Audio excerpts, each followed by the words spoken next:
As you all know, the crypto giant FTX went down over the last few weeks.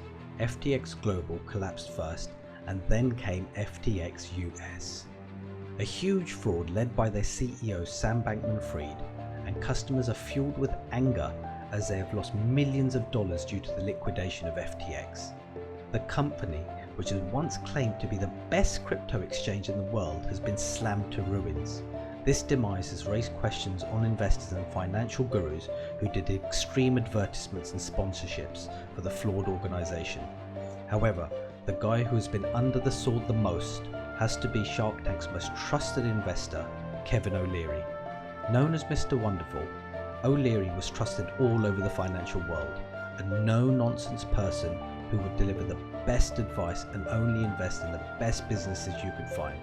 All of these claims were valid and seemed true until the FTX saga unfolded. O'Leary has been exposed brutally and is being axed all over social media, and it seems like the reputation he's built over the years has taken one giant thorn and has succumbed to the bottom of the pit. Today, we'll talk about everything that's happened with O'Leary and FTX and how things are between them right now.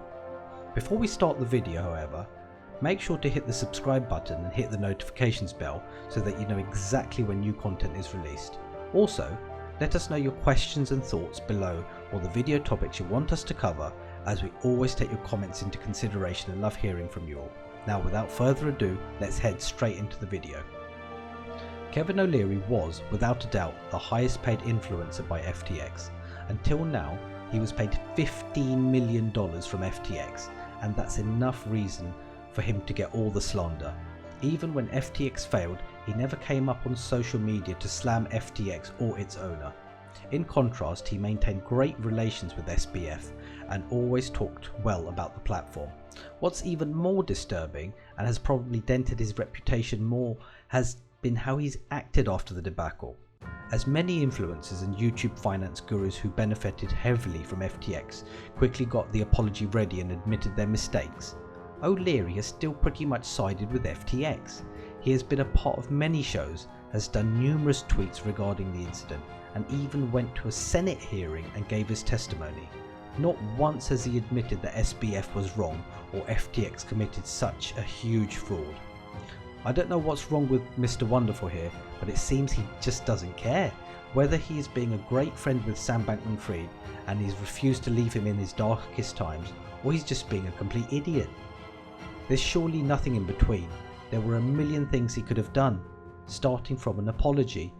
He should have gone on and tried to compensate the people who lost their money on FTX with the $15 million he got, at the very least. Instead, he completely supported SBF and even said he would invest in his business ideas again, as he considers him a great businessman.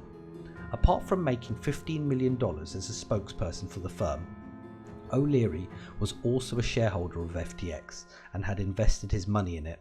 So FTX going on the ground slams his credibility as a financial guru and raises questions about his investments. So does this mean O'Leary is just another fraud and does no proper checks before investing? If that's the case, we've got much to worry about. Moving ahead, Kevin O'Leary was summoned to the Senate hearing for 2 hours. He gave a detailed testimony when the judge asked why FTX declared bankruptcy. To this, O'Leary had an answer and a wild claim against none other than Binance and its CEO Changpeng Zhao, more commonly known as CZ in the industry. O'Leary said that he sees this as just one business taking down its competitor when it has the chance. Now, if you don't know the context, Binance bought some shares of FTX back in 2019. They held 20% equity in the company, and O'Leary said that he never knew Binance had bought shares of FTX in the first place. That is a complete lie, as this information is available everywhere and is the golden rule of investing in anything.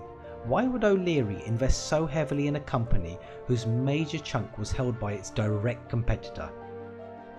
O'Leary went on to explain that CZ saw a crack forming, and at the worst time possible, Binance sold their shares, which led to liquidity issues and caused FTX Global to fall immediately, followed by the fall of FTX US.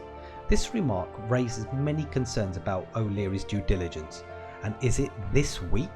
Moreover, there's been no apology to note, and he has not even admitted he has done anything wrong, and I don't think any apology is coming either. O'Leary tried to shift the entire blame on CZ, but was stopped by the senator as she said she sees the incident as a clear fraud and FTX just didn't know what to do. There was plenty of mismanagement, failure of people and inadequate controls. CZ even replied to these comments made by O'Leary and said that they were completely false and called O'Leary a liar. Irrespective of the reason, O'Leary seems exposed quite badly, and I don't think there is a way out for him here. Over the years, he has also shifted much of his focus into crypto and gave a statement on how this incident may be tough for the crypto market, but the crash of FTX does not mean that there will be a complete collapse in crypto too. In an interview, O'Leary defended himself and fellow investors, noting the nature of venture capital risks. He stated, "Obviously, none of us would have wanted to be in this mess if we could have avoided it, but we just didn't know," he said. "Frankly, in venture investing, you could do all the due diligence you want. 8 out of 10 investments go to zero." O'Leary told CNBC he believes creditors who lost money in FTX should be paid back first, while shareholders who assumed the risk should accept the loss. However, it's safe to say O'Leary has had a bad year regarding crypto. His next biggest investment in crypto apart from FTX was WonderFi, which is a crypto firm in Canada. WonderFi's Toronto Stock Exchange IPO dropped 75% of its value this summer. It is officially a penny stock with a 16-cent share price and a 25 million Canadian dollar market size. With such huge losses, it's difficult to imagine Kevin being a spokesperson for another crypto firm or coin. Well, that brings us to the end of our video. Now if you guys enjoyed the video and found it helpful, please show your support by hitting the thumbs up button, subscribing to our channel and turning on the notifications bell so that you can keep up to date with all of our new content releases. Also, let us know your thoughts on Mr. Wonderful and what you make of your favourite Shark Tank investor now.